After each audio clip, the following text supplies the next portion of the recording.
Last चरण के बाद सब अपना अपना टीवी चैनल एग्जिट पोल निकाल रहे हैं। तो हम्म, आपका क्या इस पे राय है? देखिए, अपना अपना तो सब एग्जिट पोल दे ही रहे हैं, लेकिन इस पे जितना विश्वास भी कर लेना ये मूर्खता से कम नहीं है। क्योंकि एग्जिट पोल सच में एक मूर्खतापूर्ण भरी बात है लोगों के बीच में, और इसे सच मान लेना एक बहुत बड़ा मूर्खता होगा लोगों के लिए। इससे कहीं न कहीं आप जानते हैं कि हमारी गोदी मीडिया जिस प्रकार से हमारे अ वफ़ादारी दिखा रहे हैं अपना गोदी मीडिया होने की, ऐसे में अपने आका का दबाव भी उन पे है और वो उनके अनुसार न्यूज़ दिखा रहे हैं। ऐसे में किसी एग्ज़िट पोल को सच मानना हमारे हिसाब से ये गलत ही है, क्योंकि विपक्ष में साइकोलॉजिक रूप से हरास कराने के लिए ऐसा कर रहे हैं कि ताकि विपक्षी के जितना भी नेता है, वो उनमें एक हरासमेंट आए और वो हरासमेंट होने के बाद वो अपने सही तरीके से काउंटिंग में जाएँ, तो पूरा काउंटिंग होने से पहले वो उसमें एक निराश जनक एक नेगेटिव थॉट उनमें उत्पन्न हो और वो मतलब वहाँ से पूरा काउंटिंग ना करा पाएँ और वहाँ से किसी तरह से बेचैन हो जाते हैं, प्रेशर में आ जाएँ, ताकि बीजेपी वाले लोगों अपना खेला खेल सकें। तो कहीं न कहीं ये जो आप एग्जिट पोल देख रहे हैं, ये है जो विपक्ष की साइकोलॉजी पर एक खेला जा रहा है, समझे? इसलिए खेला जा रहा है कि इसको किसी न किसी तरीके से मतलब कि इसको दबाव में डाल देना है। ये इस प्रकार से नहीं बताएँगे, तो अपने आका के सामने वफ़ादारी का पूर्ण प्रत्यक्ष कैसे हो पाएँगे कि हम लोगों को ये दिखाएँ। प्लस में इनको जनता में भी ऐसा एक माहौल उत्पन्न करने के लिए बोला गया है कि जनता में ऐसा माहौल होना चाहिए, इतना सीटें आ रही, इतना सीटें आ रहे हैं। आप तो भली-भाँति जानते हैं कि निर्वाचन आयोग कोई भी हमारी बात मानने के लिए विपक्ष की कोई बात मानने के लिए तैयार नहीं। उन पे कोई प्रकार का मतलब एक भरोसा नहीं जताया जा सकता है। उसके बाद आप जानते हैं सुप्रीम कोर्ट के जो अध्यक्ष हैं, वो एकदम कड़े एक्शन में हैं। तो इससे जितने भी बीजेपी के भ्रष्ट अधिकारी हैं, उनको भी ये हालत खराब हो रहा है कि हम आखिर भ्रष्टाचारी करें तो कैसे करें? जनता का आक्रोश भी उस प्रकार से एकदम बना हुआ है। आप देख ही रहे हैं, आप फील्ड में आप न्यूज़ के माध्यम से देख ही रहे हैं किस प्रकार से एक जनता में आक्रोश बना हुआ है। तो ये सब कहीं न कहीं एक मीडिया के तरफ से एक बहुत बड़ा उनको एक सहयोग मिल रहा है और ये एक जनता पे दबाव है, विपक्ष पे दबाव है और उनके साइकोलॉजी के साथ खेल रहे हैं। ये दबाव हमारे भाजपा के लोगों द्वारा दिया जा रहा है। आप जानते हैं कि अडानी अंबानी के कितने करोड़ रुपया के लोन माफ़ किए। जैसे उनका कई चैनल्स भी हैं, न्यूज़ चैनल्स भी हैं उनका अडानी जी का। तो ये सब कहीं न कहीं एक खेला खेला जा रहा है। मतलब कोई फेस टू फेस खेला खेलता है तो कोई साइकोलॉजी खेला खेलता है। तो ये एक साइकोलॉजिक तरीके से लोगों को भ्रमित किया जा रहा है कि ऐसा जाल बीन दिया जाए ताकि कल के दिन बेईमानी भी हो तो लगे कि नहीं, ऐसा तो टीवी चैनल के आंकड़े ही बता रहे थे। अब बताइए 10-10 टीवी चैनल एक ही रिपोर्ट बता रहे हैं 370 से 401। जी। तो इस सब कहीं न कहीं एक प्रकार का एक बना बनाया है।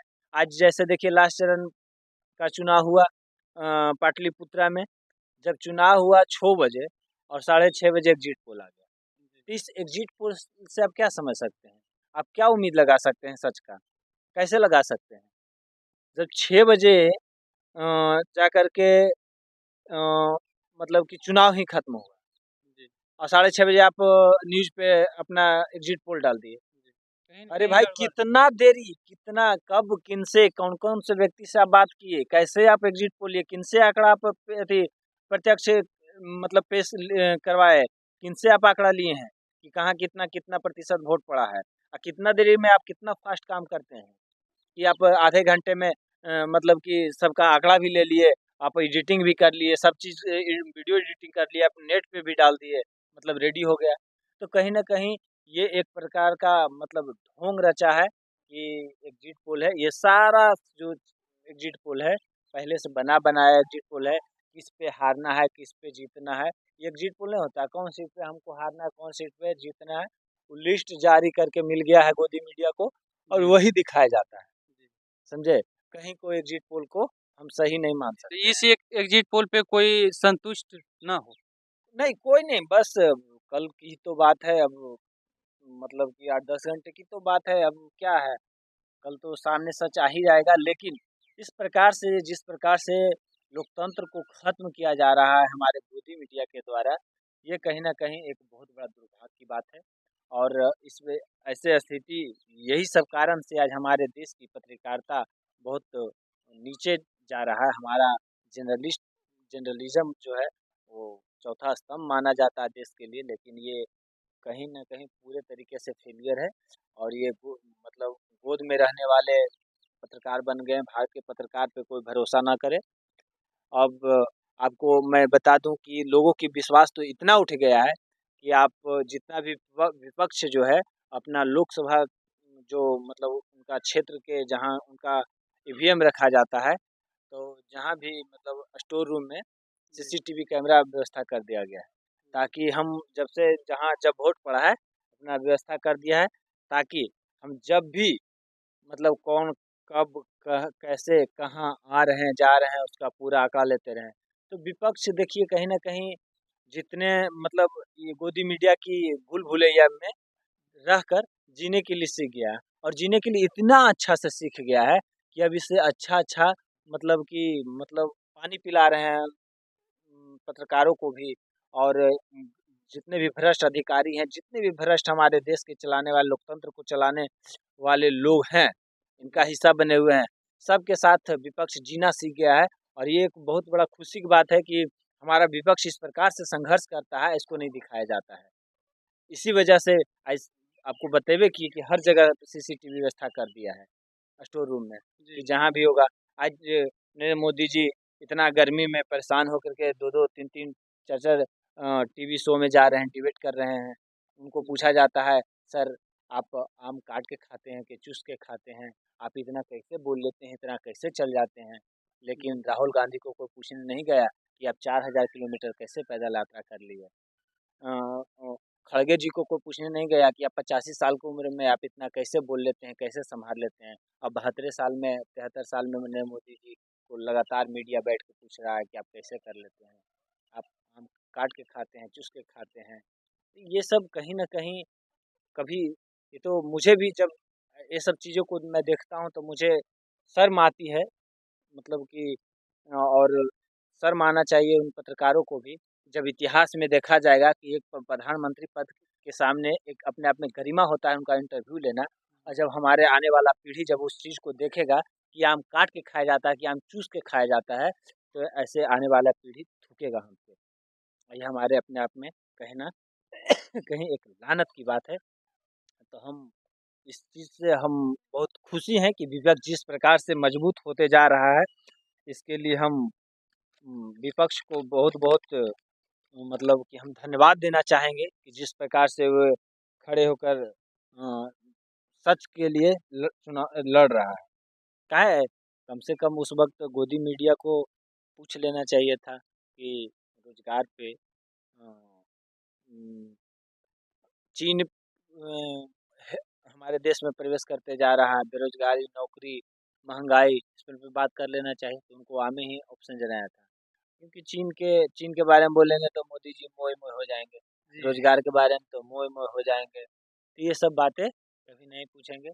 पत्रकार आज ऐसा स्थिति पर आ गया है कि लोग भूखे मर रहे हैं और वो बता रहे हैं गिर-गिर के, "फ़ोकस कीजिए, कैमरामैन फ़ोकस कीजिए। देखिए गिरगिट में पहले छिपकली का पंख कट गया था और फिर देखिए जुट गया है।" ये बहुत बड़ा एक बायोलॉजिकल खेला है। जैसे प्रधानमंत्री बोलते हैं कि जब से मेरी माँ मरी है, तब से मुझे लगता है कि हम मानव है ये नहीं। अरे यार! इसका मतलब तुम्हारा दुश्मन तुम्हारी माँ थी। जी। प्रधानमंत्री जी अपनी लहजा को थोड़ा-सा लहजे में रखिए, ताकि लोगों को लगे कि हमारे देश का प्रधानमंत्री आप हैं। हमें ना चाहते हुए भी आप मेरे देश के प्रधानमंत्री हैं। आप ऐसे-ऐसे बात बोलते हैं कि हमारे माँ जब मरी है, जब से मुझे लगता है हम बायोलॉजिकल नहीं हैं, हम परमात्मा का अंश हैं। तो परमात्मा का अंश थे आप, तो फिर काहे के लिए आप राजनीतिक में आए थे? आपको तो परमात्मा के अंश थे, तो आप भगवान बनकर घूमते। तो ये सब बातें कहीं न कहीं परेशान करता है। जिस प्रकार से बताइए इलेक्ट्रल बॉन्ड जैसा घोटाला, वो सुन के बहुत सारे लोग से जब मैं पूछता हूँ, तो लोग कुछ बोल ही नहीं पाते हैं।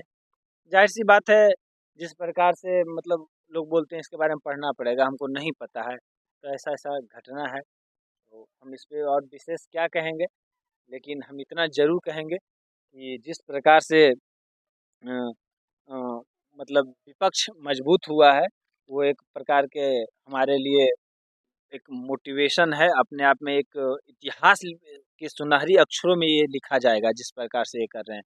आज अखिलेश जी यूपी के विपक्ष इस बात से चिंतित है, और देखिए अखिलेश यादव एक नोटिस भी जारी किए, एग्जिट पोल की क्रोनोलॉजी समझिए उनका क्या कहना है कि विपक्ष ने पहले घोषित कर दिया कि भाजपाई मीडिया भाजपा को 300 पार दिखाएगा, जिससे घपला करने की गुंजाइश बन सके। आज का ये भाजपाई एग्जिट पोल कई महीने पहले तैयार कर लिया गया है, बस चैनलों में चलाया जा रहा है। इस एग्जिट पोल के माध्यम से जनमत को धोखा दिया जा रहा है। इस एग्जिट पोल के माध्यम से जनमत को धोखा दिया जा रहा है। इस पोल के एग्जिट पोल के आधार पर भाजपाई सोमवार को खुलने वाले शेयर बाजार से जाते-जाते लाभ उठाना चाहते हैं। अगर ये एग्जिट पोल झूठे न होते और सच में भाजपा हार न रही होती, तो भाजपा वालों अपनों पर ही इल्ज़ाम न लगाते। भाजपाइयों के मुख्य चेहरे सारी सच्चाई बयां कर रहे हैं। भाजपाई ये समझ रहे हैं कि पूरे देश का परिणाम चंडीगढ़ में मेयर के चुनाव की तरह बदला नहीं जा सकता है, क्योंकि इस बार विपक्ष पूरी तरह से सजग है और जन आक्रोश चरम सीमा पर है। भाजपा से मिले हुए भ्रष्ट अधिकारी भी सर्वोच्च न्यायालय की सक्रियता देखकर धांधली करने की हिम्मत नहीं जुटा पा रहे हैं। साथ ही जनता का आक्रोश भी चरम सीमा पर पहुंच चुका है। इंडिया गठबंधन के सभी कार्यकर्ता, पदाधिकारी और प्रत्याशी ईवीएम की निगरानी में 1% भी चूक न करें। इंडिया गठबंधन जीत रहा है, इसलिए चौकन्ने रहकर मतगणना कराएं और जीत का प्रमाण पत्र लेकर ही विजय का उत्सव मनाएं। तो कहीं न कहीं हर विपक्ष जो है ये मतलब गड़बड़ी के लेकर बहुत काफ़ी सजग है, और इसका आप हर इसका पूरा का पूरा श्रेय तो गोदी मीडिया का ही जाएगा, ऐसा उनके अनुसार चलने वाले।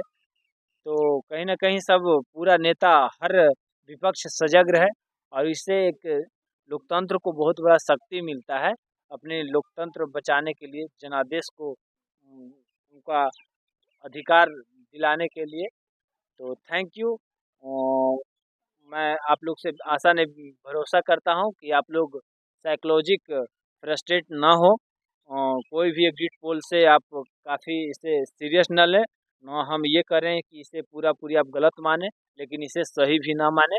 और जो नतीजा आने वाली है, ये एग्जिट पोल जो है एक मुआयना लगाया जाता है, एक एनालिसिस किया जाता है कि संभवतः ऐसा होगा, लेकिन जो भी है इसका साफ-साफ क्लियर होगा 4 जून को ही। तो थैंक यू। मैं आप लोगों से भरोसा करता हूँ कि आप इस चैनल को ज़्यादा से ज़्यादा शेयर करें। इस चैनल पे आप नए हैं तो सब्सक्राइब करें, लाइक करें। बाकी अपना कमेंट में अपनी राय दें, हम सारे कमेंट का रिप्लाई दूँगा। Thank you.